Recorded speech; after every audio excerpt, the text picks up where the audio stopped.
নমস্কাৰ, মোৰ অকণমানি ভিডিঅ'টোলৈ সকলোকে স্বাগতম জনাইছোঁ। আজি ভাবিলোঁ কাৰোবাক স্পেচিয়েল ফিল কৰাওঁ। আহকচোন লগত আপোনালোককো লৈ যাওঁ। প্ৰথমতে শাৰী এখন উলিয়াই পিন্ধি ল'লোঁ।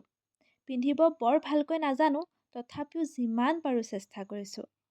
ছোৱালী যদিও কিন্তু মেকআপত একেবাৰে শূন্য মই। ক্ৰীম লগাব লওঁতে দেখিলোঁ ক্ৰীম প্ৰায় শেষেই হৈছে। সেইবাবে কাটি লৈ নাড়ী পেটো উলিয়াই দিলোঁ।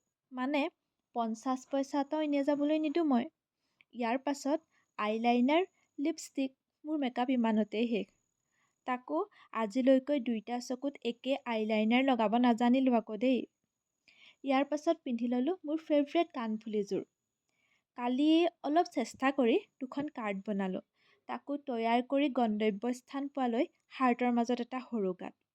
এনেকুৱা অসাৱধানতাৰ বাবে জীৱনটো ধুনীয়া ধুনীয়া ডিচিশ্যন লৈ নিজ হাতেৰেই ভৰাই থৈছোঁ বাৰু মই। সেইবোৰ কথা বাদ দিয়ক। এটা ভাল দিনত বেয়া কথা পাতিব নাপায়। লৰালৰিকৈ সৰু বুকে এটা লৈ গন্তব্যস্থানলৈ বুলি লৰ দিলোঁ। গৈ পাই ঠাইকণ সজাই ল'লোঁ।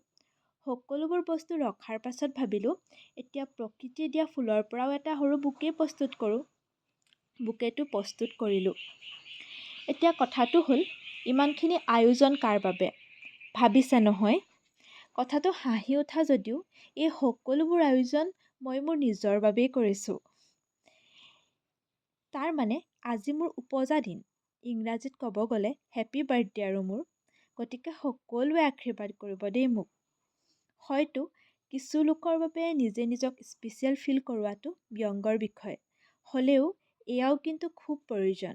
কেতিয়াবা নিজৰ বাবে, নিজক ভালে ৰখাৰ বাবে। আপোনালোকেও কৰি চাবচোন। তেন্তে আজিলৈ আহোঁ। Bye bye.